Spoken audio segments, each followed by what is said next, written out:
ನಮಸ್ಕಾರ ಎಲ್ಲರಿಗೂ, ಹೇಗಿದ್ದೀರಾ ಫ್ರೆಂಡ್ಸ್? ಐ ಥಿಂಕ್ ಎಲ್ಲರೂ ಚೆನ್ನಾಗಿದ್ದೀರಾ ಅಂತ ಅನ್ಕೊಂಡಿದ್ದೀನಿ. Welcome back to our channel. ಇನ್ನು ಯಾರಾದರೂ ನನ್ನ ಚಾನಲ್ನ ಸಬ್ಸ್ಕ್ರೈಬ್ ಮಾಡದೆ ನೋಡ್ತಾ ಇದ್ರೆ ಸಬ್ಸ್ಕ್ರೈಬ್ ಮಾಡಿಕೊಂಡು ಸಪೋರ್ಟ್ ಮಾಡಿ ಅಂತ ಕೇಳ್ಕೊಳ್ತೀನಿ. ಸೊ ಇವತ್ತು ಈಗ ಲಾಗ್ ಸ್ಟಾರ್ಟ್ ಮಾಡ್ತಾ ಇದ್ದೀನಿ. ಸ್ವಲ್ಪ ಲೇಟ್ ಆಯಿತು, ಇನ್ನು ಪೂಜೆ ಮಾಡಿಲ್ಲ. ಇವಾಗ ಪೂಜೆ ಮಾಡಬೇಕು. ಎಲ್ಲ ರೆಡಿ ಮಾಡ್ಕೊಂಡಿದ್ದೀನಿ. ಸ್ಯಾರಿ ಹಾಕೊಂಡಿದ್ದೀನಿ ಪೂಜೆ ಮಾಡೋಣ ಅಂತ. ಇವತ್ತು ಒಂದು ಡಿಫ್ರೆಂಟ್ ಆಗಿರೋ ವಿಡಿಯೋ ಅಂತಾನೆ ಹೇಳ್ಬೋದು. ಸೊ ಒಂದಷ್ಟು ವಿಷಯಗಳು ಕಾರಣ ಇಲ್ದೇನೆ ಜಗಳ ಆಡ್ತಾ ಇರ್ತೀವಿ ಮನೆಯಲ್ಲಿ. ಕಾರಣ ಇಲ್ದೇನೆ ಸುಮ್ಮನೆ ಮುನಿಸ್ಕೊಳ್ಳೋದು, ಕಾರಣ ಇಲ್ದೇನೆ ಕಿತ್ತಾಡೋದು.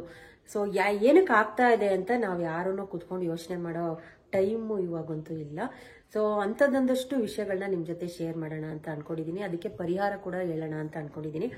ಆಮೇಲೆ ನಾನು ಮೊದಲಿಗೆ ತಿಳಿಸ್ತಾ ಇದ್ದೀನಿ, ನಂಬಿಕೆ ಇದ್ದವರು ಮಾತ್ರ ವಿಡಿಯೋನ ನೋಡಿ, ನಂಬಿಕೆ ಇಲ್ಲ ಅಂದರೆ ಸೊ ವಿಡಿಯೋನ ಸ್ಕಿಪ್ ಮಾಡಿ. ಸೊ ಈಗ ಫಸ್ಟು ಪೂಜೆ ಮಾಡೋಣ. ಪೂಜೆ ಮಾಡ್ತಾನೆ ನಿಮ್ಮ ಜೊತೆ ಆ ವಿಷಯಗಳನ್ನ ಶೇರ್ ಮಾಡ್ತೀನಿ. ನನಗೆ ಕೆಲವೊಬ್ರು ಹೇಳಿರೋದು, ನಾನು ಕೆಲವೊಂದಷ್ಟು ಬುಕ್ಸ್ಗಳಲ್ಲಿ ಓದಿರೋದು, ತಿಳ್ಕೊಂಡಿರೋದನ್ನ ನಾನು ನಿಮ್ಮ ಜೊತೆ ಶೇರ್ ಮಾಡ್ತಾ ಇದ್ದೀನಿ ಫ್ರೆಂಡ್ಸ್. ಬನ್ನಿ ಇವಾಗ ಮೊದಲು ಪೂಜೆ ಮಾಡೋಣ. ಪೂಜೆ ಮಾಡ್ತಾ ಒಂದೊಂದೇ ನಿಮಗೆ ಕೆಲವೊಬ್ರು ಕೇಳ್ತಾ ಇರ್ತೀರಾ, ಸೊ ದೇವ್ರ ಮನೆಯಲ್ಲಿ ತುಳಸಿನ ಇಟ್ಟು ಪೂಜೆ ಮಾಡಬಾರ್ದು, ಏನಕ್ಕೆ ತುಳಸಿ ಇಟ್ಟಿದ್ರಿ ಅಂತ ಕಮೆಂಟ್ ಕೂಡ ಮಾಡಿದ್ರಿ. ನಾನು ಅದನ್ನ ತಿಳಿಸೋ ಪ್ರಯತ್ನ ಕೂಡ ಮಾಡಿದ್ದೀನಿ, ಇನ್ಸ್ಟಾಗ್ರಾಮಲ್ಲಿ ಹೇಳಿದ್ದೆ. ಸೊ ವಿಡಿಯೋನ ಸ್ಕಿಪ್ ಮಾಡಿ ನೋಡಿದಾಗ ನಾನು ಸಂಪೂರ್ಣವಾಗಿ ಹೇಳಿರೋಂಥ ಮಾಹಿತಿ ನಿಮಗೆ ತಲುಪಿರಲ್ಲ. ಆ್ಯಕ್ಚುಲಿ ಎಲ್ಲ ದೇವತೆಗಳಿಗೂ ತುಳಸಿ ಇಟ್ಟು ಪೂಜೆ ಮಾಡ್ತಾರೆ. ಅದರಲ್ಲೂ ರಾಯರಿಗೆ ತುಳಸಿ ಇಟ್ಟು ಎಲ್ಲ ದೇವಸ್ಥಾನಗಳಲ್ಲಿ ತುಳಸಿ ಹಾರನೇ ಹಾಕ್ತಾರೆ, ತುಳಸಿ ಮಾಲೆಗಳನ್ನ ಹಾಕಿ ಪೂಜೆ ಮಾಡ್ತಾರೆ. ರಾಯರಿಗೆ ತುಂಬ ಪ್ರಿಯವಾಗಿರೋ ಅಂಥದ್ದು ತುಳಸಿ. ರಾಯರ ತಲೆ ಮೇಲೆ ಒಂದೆರಡು ಇದಾದ್ರೂ ಹೆಸರು ತುಳಸಿ ಸಿಕ್ಕರೆ ಇಟ್ಟು ನಾವು ಅನ್ಕೊಂಡಿರೋದು ಇದನ್ನ ಬೇಡ್ಕೊಂಡ್ರೆ ಸೊ ಅದು ಸಕ್ಸಸ್ ಆಗುತ್ತೆ ಅನ್ನೋದು ನಂಬಿಕೆ. ಸೊ ಹಾಗಾಗಿ ನಾನು ಪ್ರತಿ ಗುರುವಾರ ರಾಯರಿಗೆ ತುಳಸಿ ಇಟ್ಟು ಪೂಜೆ ಮಾಡ್ತೀನಿ. ಎಲ್ಲ ದೇವರುಗಳಿಗೂ ತುಳಸಿನ ಇಟ್ಟು ಪೂಜೆ ಮಾಡ್ತಾರೆ. ಅದರಲ್ಲಿ ಗಣೇಶನಿಗೆ ಮಾತ್ರ ತುಳಸಿನ ಇಟ್ಟು ಪೂಜೆ ಮಾಡೋದಿಲ್ಲ. ಸೊ ಯಾಕಪ್ಪ ಗಣೇಶನ್ಗೆ ಯಾಕೆ ತುಳಸಿ ಇಡಲ್ಲ ಅಂತ ಗೊತ್ತಾ? ಸೊ ಗಣೇಶ ಬ್ರಹ್ಮಚರ್ಯನ ಪಾಲಿಸ್ತಾ ಇರ್ತಾರಂತೆ. ಸೊ ಅವರು ತಪಸ್ಸು ಮಾಡೋ ಟೈಮಲ್ಲಿ ತುಳಸಿಗೆ ಗಣೇಶನ ಮೇಲೆ ಸೊ ವ್ಯಾಮೋಹ ಆಗಿ ಗಣೇಶನಿಗೆ ತುಳಸಿ ಮಾತೆ ಅದನ್ನ ಹೇಳ್ಕೊಳ್ತಾರೆ. ಸೊ ಹಾಗಾಗಿ ಗಣೇಶ ನನ್ನ ಬ್ರಹ್ಮಚರ್ಯನ ಹಾಳು ಮಾಡಿದ್ರು, ಭಂಗ ಮಾಡಿದ್ರು ಅಂತ ಹೇಳಿ ತುಳಸಿಗೆ ಶಾಪ ಕೊಟ್ಟಿರ್ತಾರಂತೆ. ಸೊ ಹಾಗಾಗಿ ತುಳಸಿ ಮಾತೆಗೆ ಅದು ಇದು. ಆಮೇಲೆ ತುಳಸಿ ಮತ್ತೆ ಅವರು ಕೂಡ ಕ್ಷಮೆ ಕೇಳಿ ಗಣೇಶನ ಹತ್ರ ಕ್ಷಮೆ ಕೇಳಿ ನನ್ನ ಶಾಪದಿಂದ ವಿಮೋಚನೆ ಮಾಡು ಅಂತ ಕೇಳ್ತಾರೆ. ಸೊ ಆಗ ಕೇಳಾದ್ಮೇಲೆ ಗಣೇಶ ಓಕೆ, ನನ್ನ ಶಾಪದಿಂದ ನಿನ್ನ ವಿಮೋಚನೆ ಮಾಡ್ತೀನಿ, ಎಲ್ಲ ದೇವರುಗಳಿಗೂ ನೀನು ತುಳಸಿ ಎಲ್ಲ ದೇವರುಗಳ ಪಾದನ ಸೇರ್ಲಿ, ಆದ್ರೆ ನನ್ನ ಪೂಜೆಗೆ ನೀನು ಸಲ್ಲದು ಅಂತ ಹೇಳಿ ಅವರು ಶಾಪ ಇರತ್ತಂತೆ. ಸೊ ಹಾಗಾಗಿ ಪುರಾಣಗಳಲ್ಲಿ ಎಷ್ಟೊಂದು ಬುಕ್ಸ್ಗಳಲ್ಲಿ ಎಷ್ಟೊಂದು ಕಡೆ ತಿಳ್ಕೊಂಡಿರೋ ಅಂಥದ್ದನ್ನ ನಾನು ನಿಮ್ಮ ಜೊತೆ ಶೇರ್ ಮಾಡ್ತಾ ಇದ್ದೀನಿ. ಗಣೇಶನಿಗೆ ಮಾತ್ರ ತುಳಸಿ ಇಟ್ಟು ಪೂಜೆ ಮಾಡೋದಿಲ್ಲ. ಅಕಸ್ಮಾತ್ ನಮಗ್ ಗೊತ್ತಿಲ್ದೇನೆ ಪೂಜೆ ಮಾಡ್ತಾ ಇದ್ರೆ ಸೊ ಅದರ ಶಾಪ, ಅದರ ಇದು ನಮ್ಮ ಮೇಲಾಗತ್ತೆ. ನಾವು ಮನೆಯಲ್ಲಿ ಸೊ ಜಗಳ, ಗಂಡ ಹೆಂಡತಿಗೆ ಕಲಹ, ಈ ಥರದ್ದೆಲ್ಲ ಆಗೋ ಚಾನ್ಸಸ್ ಇರುತ್ತೆ. ಸೊ ಹಾಗಾಗಿ ಅದಂಥದ್ದೊಂದಷ್ಟು ವಿಷಯಗಳನ್ನ ನಿಮ್ಮ ಜೊತೆ ಇವತ್ತು ಶೇರ್ ಮಾಡೋಣ ಅಂತ ಅನ್ಕೊಂಡಿದ್ದೀನಿ. ಇವತ್ತೊಂದು ಡಿಫ್ರೆಂಟ್ ಆಗಿರೋ ವಿಡಿಯೋ ಅಂತಾನೆ. ಈಗ ಮೊದಲು ದೇವರಿಗೆಲ್ಲ ಹೂವು ಹಾಕೊಂಡ್ಬಿಡೋಣ ಪೂಜೆ ಮಾಡೋದಕ್ಕೆ. ಸೊ ಇವತ್ತಿನ ಟಾಪಿಕ್ ಒಂಥರ ಡಿಫ್ರೆಂಟ್ ಆಗಿದೆ ಅಂತಾನೆ ಹೇಳ್ಬೋದು. ಆಕ್ಚುಲಿ ಎಲ್ಲರ ಮನೇಲೂ ಜಗಳ ಇದ್ದಿದ್ದೇನೆ, ನಮ್ಮ ಮನೇಲೂ ನಾವು ಕಿತ್ತಾಡ್ತೀವಿ. ಸೊ ಅದಕ್ಕೆ ಏನು ರೀಸನ್ನೇ ಇರಲ್ಲ. ಕೆಲವೊಂದು ಟೈಮು ಆ ಥರ ಜಗಳ ಆಡ್ತಾ ಇರ್ತೀವಿ, ಮುನಿಸ್ಕೊಳ್ತೀವಿ, ಊಟ ಬಿಡೋದು, ವಾರಾನ್ಗಟ್ಲೆ ಮುನಿಸ್ಕೊಳ್ಳೋದು, ಈ ಥರದ್ದೆಲ್ಲ ಮಾಡ್ತಾರೆ. ಎಲ್ಲರ ಮನೇಲೂ ಜಗಳ ಗುದ್ದಾಟ ಇದ್ದೇ ಇರುತ್ತೆ. ಗಂಡ ಹೆಂಡತಿ ಅಂದಮೇಲೆ, ಫ್ಯಾಮಿಲಿ ಅಂದಮೇಲೆ ಯಾರು ಜಗಳ ಆಡ್ದೇನೆ ಇರ್ತಾರೆ ಹೇಳಿ? ಎಲ್ಲರೂ ಜಗಳ ಆಡ್ತಾರೆ. ಕೆಲವ್ರ ಮನೇಲಿ ಜಾಸ್ತಿ ಜಗಳ ಆಗುತ್ತೆ, ಇನ್ನು ಕೆಲವ್ರ ಮನೇಲಿ ಕಮ್ಮಿ ಜಗಳ ಆಡ್ತಾರೆ. ಆಮೇಲೆ ಕೆಲವ್ರ ಮನೇಲಿ ದಿನಾ ಜಗಳ ಆಗತ್ತೆ, ಕೆಲವ್ರ ಮನೇಲಿ ಅಪರೂಪಕ್ಕೆ ಜಗಳ ಆಗತ್ತೆ. ಸೊ ಜಗಳ ಆಡೋದೇನೋ ಓಕೆ, ಯಾವಾಗಲೂ ಅಷ್ಟೇನೆ ಗಂಡ ಹೆಂಡತಿ ಜಗಳ ಉಂಡು ಮಲಗೋ ತನಕ ಅಂತ ಗಾದೆನೇ ಇದೆಯಲ್ವಾ? ಅದು ಆಚೆಗೆ ಮುಂದಕ್ಕೆ ಹೋಗ್ಬಾರ್ದು ಅಂತ ಯಾವಾಗಲೂ ಹಿರಿಯವರು ದೊಡ್ಡವರು ಹೇಳ್ತಾ ಇರ್ತಾರೆ. ನಮ್ದೇನೇ ಆಮೇಲೆ ಇವಾಗಂತೂ ರೀಸನ್ ಇಲ್ದೇನೆ ಜಗಳ ಆಡೋದು ಜಾಸ್ತಿ ಆಗಿದೆ. ಅದೇನಕ್ಕೆ ಅಂತ ಗೊತ್ತಿಲ್ಲ. ಯೋಚನೆ ಮಾಡಿದಾಗ ಸೊ ಒಂದು 5 ನಿಮಿಷ ಕೂತ್ಕೊಂಡು ನಾವೇ ಯೋಚನೆ ಮಾಡಿದಾಗ ಹೌದಲ್ವಾ, ನಾವು ಏನಕ್ಕೆ ಕಿತ್ತಾಡೋದ್ವಿ, ಏನು ವಿಷಯನೇ ಇಲ್ವಲ್ಲ. ಆಮೇಲೆ ಬೇರೆಯವ್ರ ವಿಚಾರ ಕಿತ್ತಾಡೋದು, ಬೇರೆಯವರ ಮಾತುಗಳಿಗೆ ನಾವು ಸುಮ್ಮನೆ ಹರ್ಟ್ ಆಗೋದು, ಅದನ್ನ ಕ್ಯಾರಿ ಮಾಡೋದು. ಸೊ ಈ ಥರದ್ದೆಲ್ಲ ಒಂದಷ್ಟು ಸಮಸ್ಯೆಗಳು ಈಗಿನ ಜನ್ರೇಷನ್ ಅಲ್ಲಿ ಆಗ್ತಾ ಇದೆ. ಅದರಲ್ಲಿ ಅದನ್ನ ಏನು ಯಾವಕ್ಕಾಗಿದೆ, ಏನು ಕಾರಣಕ್ಕಾಗಿದೆ, ಇದಕ್ಕೆ ಪರಿಹಾರ ಮಾಡ್ಕೊಳ್ಳೋದು ಹೇಗೆ ಅಂತ ಯಾರು ಯೋಚನೆ ಮಾಡಲ್ಲ ಫ್ರೆಂಡ್ಸ್. ಯೋಚನೆ ಮಾಡೋ ಟೈಮು ಈಗಿಲ್ಲ, ಯೋಚನೆ ಮಾಡೋವಷ್ಟು ಪೇಷನ್ಸ್ ಕೂಡ ಇಲ್ಲ. ಸೊ ಜಗಳ ಅಷ್ಟೇ. ನಾನು ಯಾಕೆ ಸೋಲ್ಬೇಕು, ಗಂಡಂಗೆ ಹೆಂಡತಿ ಸೋಲ್ಬಾರ್ದು, ಹೆಂಡತಿಗೆ ಗಂಡ ಸೋಲ್ಬಾರ್ದು ಅಂತ. ಈ ಗಂಡ ಹೆಂಡತಿ ಅಂದಮೇಲೆ ಯಾರು ಒಬ್ರು ಸೋತು ಬಾಳೋದ್ರೇ ಸಂಸಾರ ಚೆನ್ನಾಗಿರೋದು. ನನ್ನ ಪ್ರಕಾರ ಜಗಳ ಆಡದೇ ಇರೋ ಮನೆನೇ ಇಲ್ಲ ಅಂತ ಅನ್ಕೊಂಡಿದ್ದೀನಿ. ಗಂಡ ಹೆಂಡತಿ ಆದಮೇಲೆ ಜಗಳ ಇದ್ದೇನೇ ಇರುತ್ತೆ. ಸೊ ಎಲ್ಲಿ ಜಗಳ ಇರುತ್ತೆ ಅಲ್ಲಿ ಪ್ರೀತಿ ಜಾಸ್ತಿ ಇರತ್ತಂತೆ. ಹಂಗಾಗಿ ಎಲ್ಲರ ಮನೇಲೂ ಯೂಶುವಲಿ ಜಗಳ ಆಡೇ ಆಡ್ತಾರೆ.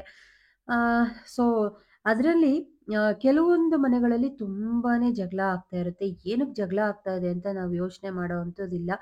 ಕೆಲವು ಕೆಟ್ಟ ದೃಷ್ಟಿ ದೋಷಗಳಿರುತ್ತೆ, ಕಣ್ದೃಷ್ಟಿ ಇರತ್ತೆ.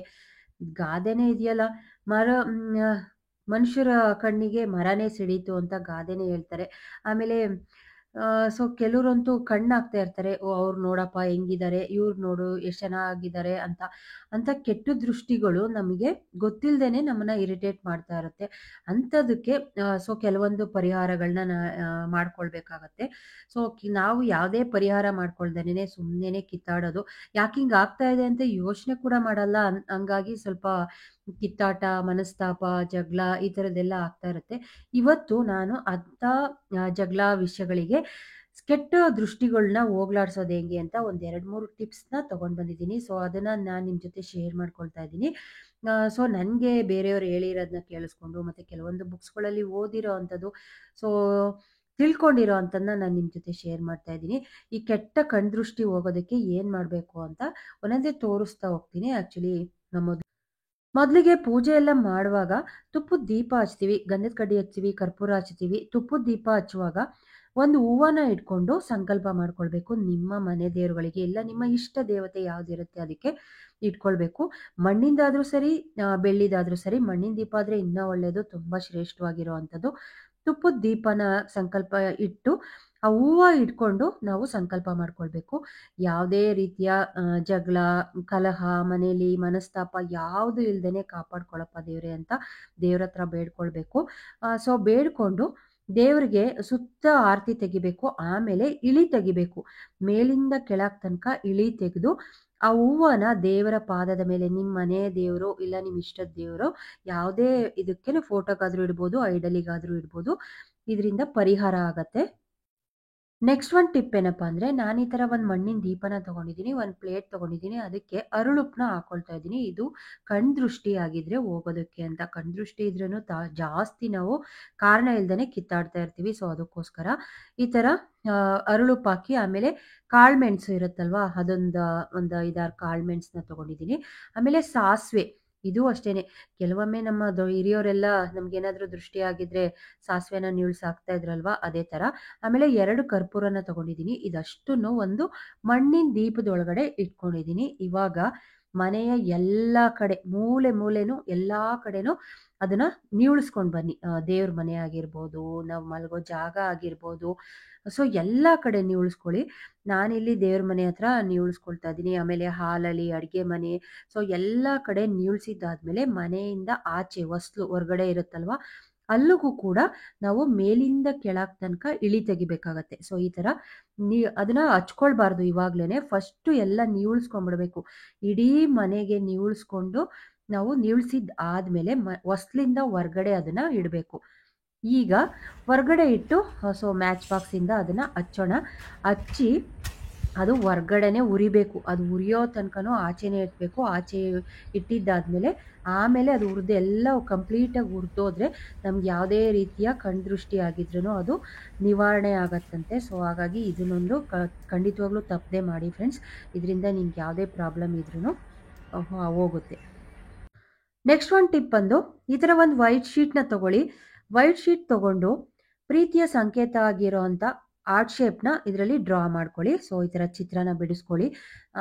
ಇದು ಆರ್ಟ್ ಶೇಪ್ ಬರೆದು ಅದ್ರ ಒಳಗಡೆ ನಿಮ್ಮ ಮತ್ತು ನಿಮ್ಮ ಹಸ್ಬೆಂಡ್ ಹೆಸರು, ಇಬ್ರದ್ದು ಗಂಡ ಹೆಂಡತಿ ಹೆಸ್ರನ್ನ ಆ ಆರ್ಟ್ ಶೇಪ್ ಒಳಗಡೆ ಬರಿಬೇಕು. ಸೊ ನಿಮ್ಮ ಹೆಸ್ರನ್ನ ಬರ್ಕೊಂಡು ಅದಕ್ಕೆ ನಾನು ಮೊದಲೇ ಹೇಳಿದ್ದೀನಿ, ಸೊ ನಂಬಿಕೆ ಇದ್ದವರು ಮಾತ್ರ ಈ ವಿಡಿಯೋನ ನೋಡಿ, ಇಲ್ಲ ಅಂದರೆ ಸ್ಕಿಪ್ ಮಾಡಿ ಅಂತ. ಸೊ ಇದನ್ನು ಬರೆದಿದ್ದಾದಮೇಲೆ ಒಂಚೂರು ಕುಂಕುಮನ ಇಡಿ ಅದರೊಳಗಡೆ. ಸೊ ಇವಾಗ ಈ ಥರ ಬರ್ಕೊಂಡಿದ್ದಾದ್ಮೇಲೆ ಕುಂಕುಮನ ಇಡ್ತಾ ಇದ್ದೀನಿ. ಆಮೇಲೆ ನನ್ನ ಹತ್ರ ರಾಯರದು ಅಕ್ಷತೆ ಇದೆ. ಸೊ ಹಾಗಾಗಿ ನಾನು ರಾಯರ ಅಕ್ಷತೆನ ಹಾಕೊಳ್ತಾ ಇದ್ದೀನಿ. ಅಕಸ್ಮಾತ್ ನಿಮ್ಮ ಹತ್ರ ಇಲ್ಲ ಅಂದರೆ ಮಾಮೂಲಿ ಮನೆಯಲ್ಲಿ ನೀವು ಅಕ್ಷತೆ ಇಟ್ಕೊಂಡಿರ್ತೀರಲ್ವಾ ದೇವ್ರಿಗೆ ಇದಕ್ಕೆಲ್ಲ ಹಾಕೋದಕ್ಕೆ ದೇವ್ರ ತಲೆ ಮೇಲೆ, ಅದನ್ನು ಕೂಡ ಹಾಕ್ಬೋದು. ಈ ಥರ ಫೋಲ್ಡ್ ಮಾಡ್ಕೊಳ್ಳಿ ಪೇಪರ್ನ. ಫೋಲ್ಡ್ ಮಾಡಿದ್ದಾದ್ಮೇಲೆ ದಿಮ್ ಕೆಳಗಿಡಬಾರ್ದು, ಹಾಸಿಗೆ ಕೆಳಗಡೆ ಇಟ್ಕೊಳ್ಬೇಕು. ಸೊ ದಿಮ್ ಕೆಳಗಿಟ್ರೆ ನಾವು ಅದ್ರ ತಲೆ ಹಾಕೊಂಡು ಮಲಗ್ತೀವಿ, ಆ ಕಡೆ ಈ ಕಡೆ ಹೋಗ್ಬಿಡುತ್ತೆ. ಸೊ ಇದನ್ನ ಹಾಸಿಗೆ ಕೆಳಗಡೆ ಇಟ್ಬಿಡಿ, ಆವಾಗ ನೀವೇ ನೋಡಿ. ನೆಕ್ಸ್ಟ್ ಒಂದು ಟಿಪ್ ಬಂದು ಒಂದು ಗಾಜಿನ ಬೌಲಲ್ಲಿ ಹರಳುಪ್ಪನ್ನ ತೊಗೊಂಡಿದ್ದೀನಿ. ಸೊ ಈ ಥರದ್ದೆಲ್ಲ ಟಿಪ್ಸ್ಗಳನ್ನ ನೀವು ನಿಜವಾಗ್ಲೂ ಇದನ್ನು ಫಾಲೋ ಮಾಡಿ ನೋಡಿ. ನಿಮ್ಮ ಲೈಫಲ್ಲಿ ಎಷ್ಟು ಚೇಂಜಸ್ ಆಗುತ್ತೆ ಅಂತ. ತುಂಬಾ ಚೇಂಜಸ್ಗಳು ಆಗ್ತಾ ಇರುತ್ತೆ. ಮನೆಯಲ್ಲೂ ಕೂಡ ತುಂಬ ಶಾಂತವಾದ ಪ್ರಶಾಂತವಾಗಿರೋವಂಥ ವಾತಾವರಣ ಕ್ರಿಯೇಟ್ ಆಗುತ್ತೆ. ನಾನಿಲ್ಲಿ ಒಂದು ಬೌಲಲ್ಲಿ ಹರಳುಪ್ಪನ್ನ ತೊಗೊಂಡಿದ್ದೀನಿ. ಅದಕ್ಕೆ ಒಂದು ಸಣ್ಣ ಕನ್ನಡಿ, ಪುಟ್ಟ ಕನ್ನಡಿ ಗ್ರಂಥಿಗೆ ಅಂಗಡಿಲೆಲ್ಲ ಸಿಗುತ್ತಲ್ವಾ, ಆ ಥರ ಕನ್ನಡಿನ ತೊಗೊಂಡಿದ್ದೀನಿ. ಅದ್ರ ಎದುರುಗಡೆ ಇಲ್ಲಿ ₹1 ಆರ್ ₹2 ಕಾಯಿನ್ನ ತೊಗೊಂಡಿದ್ದೀನಿ. ಆಮೇಲೆ 2 ಕರಿಮಣಿನ ತೊಗೊಂಡಿದ್ದೀನಿ. ಇದನ್ನ ನಾವು ಇಡೋ ಕನ್ನಡಿನಲ್ಲಿ ಇದ್ರ ಶಾಡೋ ಕಾಣಬೇಕು. ಸೊ ಬೆಳಕು ಅಂತೀವಲ್ವಾ, ನಮ್ಮ ಈ ಮುಖ ಕನ್ನಡಿ ಮುಂದೆ ನಿಂತರೆ ಕಾಣಿಸುತ್ತಲ್ವಾ, ಸೊ ಆ ಥರ ನಾವು ಇಡೋ ಕರಿಮಣಿ ಅಲ್ಲಿ ಕನ್ನಡಿಯಲ್ಲಿ ಕಾಣಿಸ್ಬೇಕು. ಮತ್ತೆ ಆ ದುಡ್ಡು ಕೂಡ ಕಾಣಿಸ್ಬೇಕು. ಈ ಥರ ನಾನು ಇಲ್ಲಿ ತೋರಿಸ್ತಾ ಇದ್ದೀನಲ್ವಾ, ಈ ಥರ ಇಟ್ಬಿಡಿ. ಕಾಣಿಸೋ ಥರ ಇಟ್ಟು ದೇವ್ರ ಮನೇಲಿ ಯಾವ್ದಾದ್ರು ಒಂದು ಕಡೆ ಮೂಲೆಯಲ್ಲಿ ಇಟ್ಟರೆ ಸಾಕು. ಪೂಜೆ ಯೂಶಲಿ ನೀವು ಪೂಜೆ ಮಾಡ್ತಾ ಇರ್ತೀರಲ್ವ, ಅವಾಗ ಇದಕ್ಕೂ ಒಂದ್ಸತಿ ಪೂಜೆ ಮಾಡಿದ್ರೆ ಸಾಕು. ಇದಕ್ಕೆ ಅಂತ ಸಪ್ರೇಟ್ ಪೂಜೆ ಮಾಡೋದೇನು ಬೇಡ. ಈ ಥರ ಮಾಡ್ಕೊಂಡು ನೋಡಿ. ಒಂದು ವಾರ ಇಲ್ಲ ಅಂದರೆ ಒಂದು 20 ಡೇಸು 21 ಡೇಸಲ್ಲಿ ನಿಮ್ಗೆ ಎಷ್ಟೊಂದು ಮಿರಾಕಲ್ ಅನ್ನೋ ಥರ ಚೇಂಜಸ್ ಕಾಣಿಸ್ತಾ ಹೋಗುತ್ತೆ. ಇದನ್ನೆಲ್ಲ ಫಾಲೋ ಮಾಡಿ ಫ್ರೆಂಡ್ಸ್. ಯಾರಿಗೆಲ್ಲ ತೊಂದರೆ ಇದೆ ಇದನ್ನೆಲ್ಲ ಫಾಲೋ ಮಾಡಿದ್ರೆ ಸಾಕು. ಸೊ ಕೆಲವೊಂದು ವಿಷಯಗಳನ್ನ ನಿಮ್ಮ ಜೊತೆ ಹಂಚ್ಕೊಂಡಿದ್ದೀನಿ ಇವತ್ತು. ಈ ವಿಡಿಯೋ ನಿಮ್ಮೆಲ್ಲರಿಗೂ ಇಷ್ಟ ಆಯಿತು ಅಂತ ಅಂದ್ಕೊಂಡಿದ್ದೀನಿ. ಇಷ್ಟ ಆಗಿದ್ರೆ ಫ್ರೆಂಡ್ಸ್ಗೆ, ಫ್ಯಾಮಿಲಿಯವರಿಗೆ ಶೇರ್ ಮಾಡಿ, ಅವ್ರಿಗೂ ಕೂಡ ಯೂಸ್ ಆಗಲಿ ಅಂತ ಕೇಳ್ಕೊಳ್ತೀನಿ. ಹಾಗೆಯೇ ಒಂದು ಲೈಕ್ ಕೊಡೋದನ್ನ ಮಾತ್ರ ಮರಿಬೇಡಿ. ಮತ್ತೆ ಮುಂದಿನ ವ್ಲಾಗಲ್ಲಿ ಸಿಗ್ತೀನಿ. ಅಲ್ಲಿ ತನಕ ನಮಸ್ಕಾರ. Love you all. Thank you so much friends.